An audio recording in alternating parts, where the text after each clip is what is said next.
ಡಮಾಮ್ sir ಬಗ್ಗೆ ಹೇಳೋದಾದರೆ ಇವರು ವೈಸ್ ಚೇರ್ಮನ್ ABSSK ಸಮಾಜದಲ್ಲಿ ಇದ್ದಾರೆ ಅಂತ ನಮ್ಮೆಲ್ರಿಗೂ ಗೊತ್ತಿರೋಂಥ ವಿಷಯ. ಇಂಥವರು ತಮ್ಮ ಒಂದು ವಿಶೇಷವಾದ ಅನುಭವವನ್ನು ನಮ್ಮ ಜೊತೆಗೆ ಹಂಚ್ಕೋಬೇಕು ಅಂತ ಅವರನ್ನು ವೇದಿಕೆಗೆ ಕರೀತಾ ಇದ್ದೀನಿ. ಡಮಾಮ್ ಸರ್, ದಯವಿಟ್ಟು ಬನ್ನಿ. SSK ಸೇವಾ ಸಂಘ ಸಂಸ್ಥೆಗಳನ್ನು ಪ್ರಾರಂಭಿಸಿ ಎಲೆಯ ಮರೆಯ ಕಾಯಿಯ ಹಾಗೆ ಸಮಾಜ ಸೇವೆ ಸಲ್ಲಿಸುತ್ತಿರುವ ಪ್ರೊಫೆಸರ್ ಗಾಯತ್ರಿ ಮತ್ತು ರಘುನಂದನ್ ದಂಪತಿಗಳಿಗೆ ನಾನು ಮನಃಪೂರ್ವಕವಾದ ವಂದನೆಗಳನ್ನು ಸಲ್ಲಿಸ್ತಾ ಇದ್ದೀನಿ. ಸಹಸ್ರಾರ್ಜುನ ಮಹಾರಾಜರ ಧ್ಯಾನ ಚಿತ್ರ ಬಿಡಿಸಿದ BKS ವರ್ಮಾರವರ ರಿಂದ ರಚನೆಯಾಗಿರತಕ್ಕಂತಹ ಈ ಒಂದು ಧ್ಯಾನಾಸಕ್ತ ಸಹಸ್ರಾರ್ಜುನ ಮಹಾರಾಜರ ಚಿತ್ರಣವನ್ನು ಅವರು ಒಂದು ಸಲ ಹೊರತಂದಿದ್ದರು. ಇವತ್ತು ನೋಡಿರಬಹುದು ಆ ಚಿತ್ರಣ ಎಷ್ಟು ಸೌಮ್ಯವಾಗಿ, ಎಷ್ಟು ಗೌರವಪೂರ್ಣವಾಗಿದೆ ಅಂತ. ಇದಕ್ಕೆ ಕಾರಣಕರ್ತರಾಗಿದ್ದ ಅವರಿಗೆ ಮತ್ತೆ ವಂದನೆಗಳನ್ನು ಸಲ್ಲಿಸ್ತಾ ಇದ್ದೀನಿ. ಇನ್ನು ಇವತ್ತು ಬಿಡುಗಡೆ ಆಗಿದ್ದ ಪುಸ್ತಕ, ನಾನು ನಾಮಾಂಕಿತ ಏನು ಅಂತ ಹೇಳಿದ್ರೆ ದತ್ತಾರ್ಜುನೀಯಂ. ಇದು ತುಂಬ ಅರ್ಥಪೂರ್ಣವಾಗಿ ಬಂದಿರತಕ್ಕಂಥ ಗ್ರಂಥ. ಇದರ ಕರ್ತೃಗಳಾದ ರಾಜಶೇಖರವರು ಈ ದಿನ ಇದನ್ನು ಲೋಕಾರ್ಪಣೆ ಮಾಡಿದ್ದಾರೆ. ಅವ್ರಿಗೂ ಕೂಡ ವಂದನೆಗಳು. ದಯವಿಟ್ಟು ಈ ಗ್ರಂಥದ ಪ್ರಯೋಜನ ಎಲ್ಲರೂ ಪಡ್ಕೋಬೇಕು. ನಾನು ಆ ಗ್ರಂಥನ ಆಲ್ರೆಡಿ ಸ್ವಲ್ಪ ಓದಿದಾಗ ಸ್ಪಷ್ಟವಾಗಿ ನನ್ನ ಕೆಲವು ಸಂಶಯಗಳು ನಿವಾರಣೆ ಆದಂಗೆ ಆಯಿತು. ಸಹಸ್ರಾರ್ಜುನ ಮಹಾರಾಜರು ಶೌರಿಗಳು, ಪರಾಕ್ರಮಿಗಳು ಮತ್ತು ನೀತಿವಂತ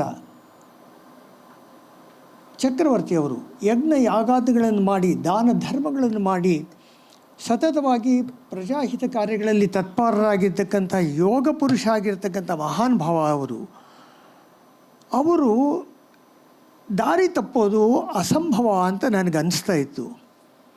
ಮತ್ತು ಅವರನ್ನು ಸಂಹಾರ ಮಾಡಿದ ರೀತಿ ಕೂಡ ನನಗೆ ಸಂಶಯವಾಗಿತ್ತು. ಅದನ್ನು ಈ ಸಂಶಯವನ್ನು ನಾನು ಮಾತಾಡಿ ಅವರಿಂದ ನಿವಾರಣೆ ಮಾಡಿಕೊಂಡೆ. ಹೇಗೆಂದರೆ ಸುದರ್ಶನ ಚಕ್ರದ ಅವತಾರವಾಗಿ ಬಂದಿರತಕ್ಕಂತಹ ಈ ಮಹಾನುಭಾವರು ಮತ್ತೆ ಸುದರ್ಶನ ಚಕ್ರ ಅವತಾರಕ್ಕೆ ವಾಪಸ್ ಹೋಗಬೇಕಾಗಿದ್ದರೆ ಏನಾದರೂ ಒಂದು ಕಾರಣ ಇರಲೇಬೇಕಾಗಿತ್ತು. ಅವ್ರನ್ನ ಸಂಹಾರ ಆಗಬೇಕಾಗಿತ್ತು, ಅಷ್ಟೇ ಹೊರತು ಕಾರಣ ಇನ್ನು ಬೇರೆ ಕಾರಣ ಅಲ್ಲ. ಯಾಕಂದರೆ ಈ ಮಹಾಭಾರತದ ಸಭಾಪರ್ವದಲ್ಲೂ ಕೂಡ ಮತ್ತು ಅನುಶಾಸನ ಪರ್ವದಲ್ಲೂ ಕೂಡ ಇವರ ಶೌರ್ಯ ಮತ್ತು ದಾನ ಧರ್ಮಗಳ ಉಲ್ಲೇಖ ಆಗಿದೆ. ಈಗ ನಮ್ಮ ರಾಮಚಂದ್ರ ಕಬಾಡಿ ಹೇಳಿದಾಗೆ ರಾಮಾಯಣದಲ್ಲೂ ಕೂಡ ಇವರನ್ನು ಸ್ಮರಿಸಿದ್ದಾರೆ. ಆ್ಯಕ್ಚುಲಾಗಿ ಧಾರವಾಡದಲ್ಲಿ ಒಂದು ಸೈಟ್ ಇದೆ ಒಂದು ಸೀಟ್ ಕೊಟ್ಟಿದ್ದಾರೆ. ದಟ್ ಈಸ್ ಸಂಸ್ಥೆ ಒಂದು ಈ ಸಹಸ್ರಾರ್ಜುನ ಮಹಾರಾಜರ ಬಗ್ಗೆ ವಿವರವಾದ ಕಾರಣಗಳನ್ನು ಹುಡುಕಿ ಅದನ್ನು ಇದು ಮಾಡಬೇಕು ಅಂತ ಒಂದು ಇಟ್ಟಿದ್ದಾರೆ. ಬಟ್ ಅದು ಎಷ್ಟರವರೆಗೆ ಸಫಲವಾಗಿದೆಯೋ ನನಗೆ ಅರ್ಥ ಆಗಲಿಲ್ಲ. ಯಾಕಂದರೆ ಇದು ಪುರಾಣದಲ್ಲಿ ಬೇಕಾದಷ್ಟು ಪುರಾಣಗಳಲ್ಲಿ ಚೇಂಜಸ್ ಆಗಿಬಿಟ್ಟಿದೆ. ರಾಮಾಯಣದಲ್ಲೂ ಕೂಡ ಬಹಳಷ್ಟು ಚೇಂಜಸ್ ಬಂದುಬಿಟ್ಟಿದೆ. ಮಹಾಭಾರತನೂ ಚೇಂಜ್ ಆಗಿಬಿಟ್ಟಿದೆ. ಅಂದರೆ ಆ ಕಥೆಗಳಲ್ಲಿರ್ತಕ್ಕಂಥ ನೈಜತೆ ಹೊರಟೋಗ್ಬಿಟ್ಟು ಬೇರೆಯೇ ಟರ್ನ್ ತೊಗೊಂಡ್ಬಿಟ್ಟಿದೆ. ಅದೇ ರೀತಿ ಸಹಸ್ರಾರ್ಜುನ ಮಹಾರಾಜರ ಬಗ್ಗೆ ಕೆಲವು ಬರೆದಿರ್ತಕ್ಕಂಥ ಪುಸ್ತಕಗಳಲ್ಲಿ, ಗ್ರಂಥಗಳಲ್ಲೂ ಕೂಡ ಇದೇ ಈ ಅಪಭ್ರಂಶ ಅಂತ ಹೇಳೋದಕ್ಕಿಂತ ಬದಲಾವಣೆಗಳು ಬಂದುಬಿಟ್ಟಿವೆ. ಬಟ್ ಈ ಗ್ರಂಥ ನಾನು ಓದಿದಾಗ ಕೆಳಗಡೆ ಈ ಲಾಸ್ಟ್ ಪ್ಯಾರಾದಲ್ಲಿ 80ನೇ ಪುಟದಲ್ಲೂ ಕೂಡ ಒಂದು ಇದು ಅರ್ಥ ತುಂಬ ಚೆನ್ನಾಗಾಗತ್ತೆ. ಏನು ಅಂತ ಹೇಳಿದರೆ, ಜಮದಗ್ನಿ ಋಷಿ ಹತ್ತಿರ ಹೋದಾಗಲೂ ಕೂಡ ಅವರು ಜಮದಗ್ನಿ ಋಷಿಯವರಿಗೆ ಕಾಲು ಮುಟ್ಟಿ ನಮಸ್ಕಾರ ಮಾಡಿ ಆಮೇಲೆ ಯುದ್ಧಕ್ಕೆ ಹೋಗ್ತಾರೆ.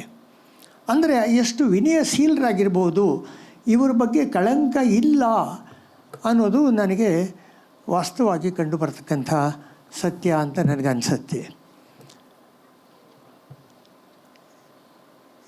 ಈ ಗ್ರಂಥವನ್ನು ನಾವು ನಿಜವಾಗ್ಲೂ ತುಂಬ ಚೆನ್ನಾಗಿ ಓದಬೇಕು. ಯಾಕಂದರೆ ನಾನು ಮತ್ತೆ ಲಾಸ್ಟ್ ಒಂದು ವಾರದ ಹಿಂದೆ ಇನ್ನೊಂದು ಗ್ರಂಥ ಓದಿ ಯಾಕೋ ಅದನ್ನು ಅಷ್ಟು ಸಮಂಜಸವಾಗಿ ನನಗೆ ಅರ್ಥ ಆಗಲಿಲ್ಲ. ಅದು ಈ ವಿಷಯ ಕೂಡ ರಾಮಚಂದ್ರ ಕಬಾಡಿ ಅವತ್ತು ಡಿಸ್ಕಸ್ ಮಾಡಿದಾಗ ಕೆಲವು ತಪ್ಪುಗಳು ಬಂದುಬಿಟ್ಟಿದೆ ಆ ಗ್ರಂಥಗಳಲ್ಲಿ ಅಂತ ಹೇಳಿದೆ. ಇದರಲ್ಲಿ ನಾನು ಓದಿದಾಗ ಯಾವುದೂ ತಪ್ಪು ನನಗೆ ಕಾಣ್ತಾ ಇಲ್ಲ. ಎಲ್ಲವನ್ನು ಕೂಡ ಅವರು ಪೂರ್ತಿ ಸ್ಟಡಿ ಮಾಡಿ ಇದನ್ನು ತಯಾರು ಮಾಡಿದ್ದಾರೆ.